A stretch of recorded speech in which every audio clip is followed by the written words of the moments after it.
ભક્તિનો રંગ લાગ્યો. આજ અસલી કૃપા છે. તમારા 2-4 કામ કરી આલું, ગાડી જોતી હોય ગાડી લઈ આલું, પૈસા જોતા હોય પૈસા લઈ આલું. એ તો સમજ્યા બધું, એ તો બધું સમજ્યા કે માતાજી આ બધા કામ કરે. એ તો સમજ્યા. બધી જગ્યાએ માતાજીને માનતા રાખો, કામ કરતી જ હોય, કેમ કે દેવી શક્તિ છે અને હાજરા હજુર છે. પણ તમે માગવા શું આયા હતા અને મેં ખુખાર મેળડી, મેં બહુચર મેળડી આલ્યું છું, એ તો આજે નહીં 6 મહિના પછી ખબર પડે. 6 મહિના પછી ખબર પડી કે મારી અમે શું માગવા આવ્યા હતા તારી જોડે, અને તે અમને શું આપ્યું. મેં એવી વસ્તુ પ્રદાન કરી છે કે જે ક્યારેય નષ્ટ ના થાય.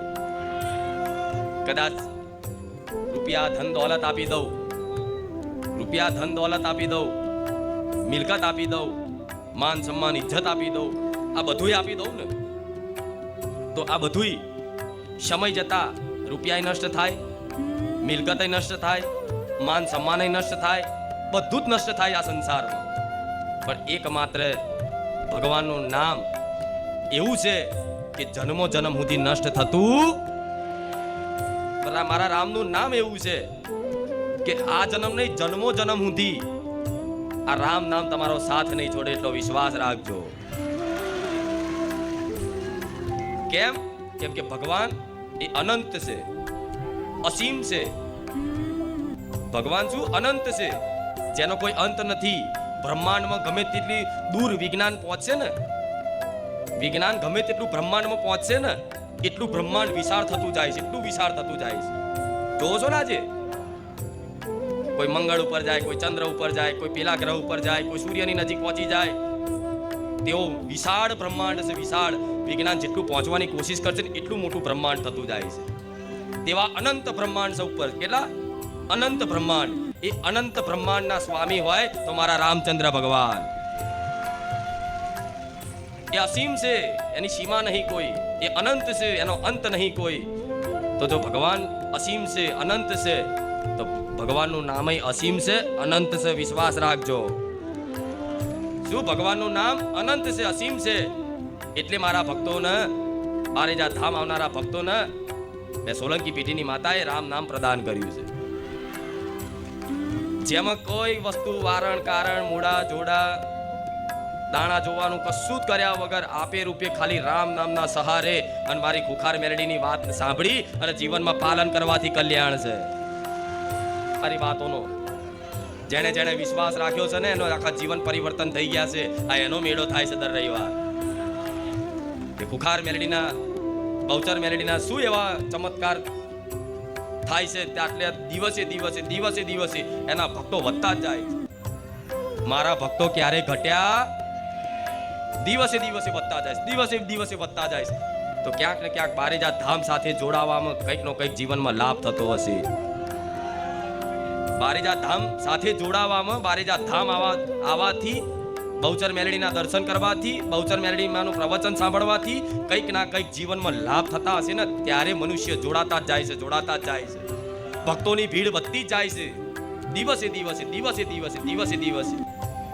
જગ્યાઓ નાની પડે, મેદાન નાના પડે, પાર્કિંગો નાના પડે, છતાંય તે સંપૂર્ણ વ્યવસ્થા મારો ભગવાન હાચવી લે છે. રામ. કેમ? કેમ કે હું રામનું નામ લઈને આવું છું માતા. શું? હું રામનું નામ લઈને આવું છું માતા. હું રામનું નામ લઈને મારા દીકરાના ખોડીએ ઉતરું છું. તો એ જ રામનું નામ બારેજા ધામ આવતા ઘેરથી રામ માળી રામ કરીને નીકળો ને, અને રામ માળી રામ કરીને જાવ ને, તો લગીને હું બહુચર માતા, હું મેરડી માતા જોડે જોડે જ રહું. રામ. તો વિશ્વાસ રાખજો મારી વાતનો.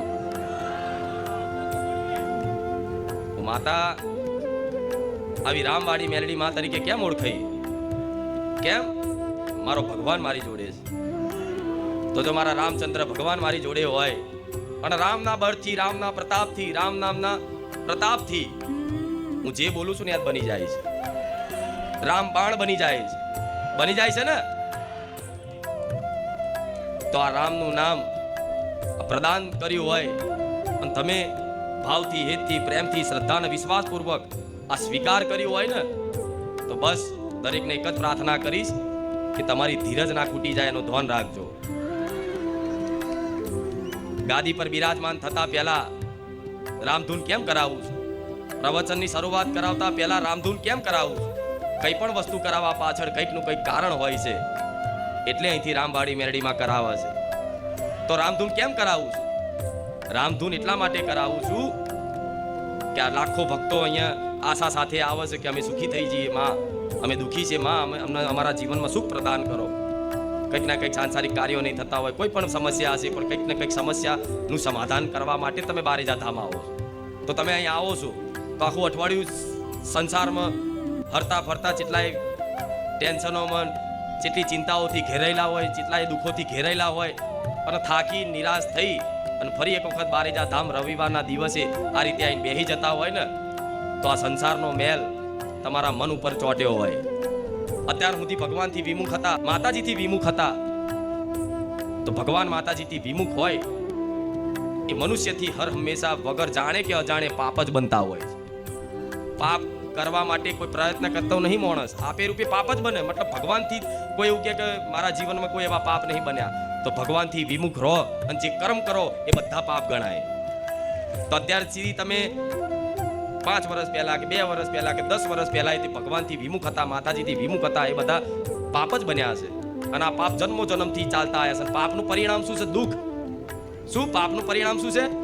અત્યારે જે દુઃખ બેઠો છો ને એનું મુખ્ય કારણ કર્મના સિદ્ધાંત અનુસાર જોવા જઈએ ને, તો કોઈ દેવી દેવતા, કોઈ ગ્રહો નક્ષત્રો, કોઈ મૂઠ ચોટ, કોઈ ચોઘડિયા નહીં નડતા તમને તમારા કરેલા કર્મો જ નડે છે. આ વાતનો વિશ્વાસ રાખજો.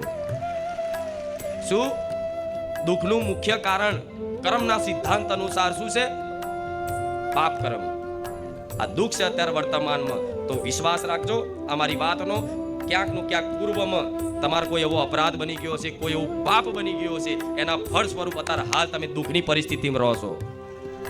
શું પૂર્વમાં કંઈક નું કંઈક પાપ બની ગયું હશે, આ જન્મમાં નહીં હોય તો આવતા જન્મમાં કંઈક નું કંઈક એવા પાપો બની ગયા છે, એના ફળ સ્વરૂપ તમે હાલ જે પરિસ્થિતિ વેઠી રહ્યા છો દુઃખની, એ પૂર્વના પાપનું પરિણામ છે.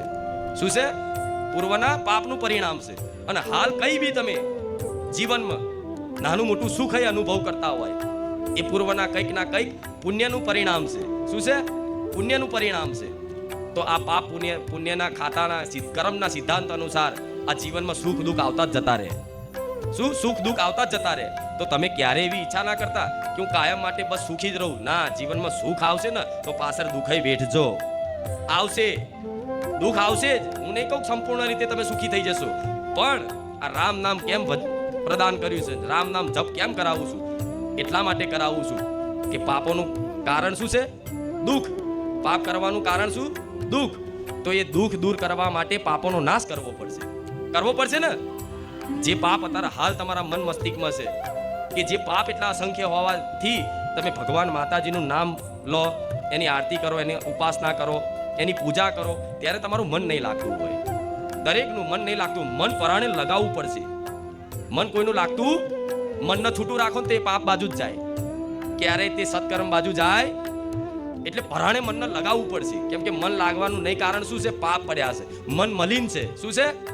મન મલિન છે. જેમ અત્યારે કપડાં મેલા થાય છે, એ રીતે કપડામાં ડાઘ પડ્યા હોય, મેલા થઈ ગયા હોય, તો તમે એને ધોવા માટે સાબુ બાબુ લગાવીને ધોવો છો ને, હરખી રીતે સાબુ બાબુ લગાવીને ધોકેડા મારીને હરખું ચોખ્ખો કરો છે એને કપડાને, એ મેલ કાઢવા માટે. તો આ તમારા મનમાં જે મેલ પડ્યો છે ને હાલ, એ મેલ કાઢવા માટે હું રામધૂન કરાવું છું. કેમ કે પાપનો નાશ કરવા માટે આ સંસારમાં રામ નામ સિવાય બીજો કોઈ ઉપાય.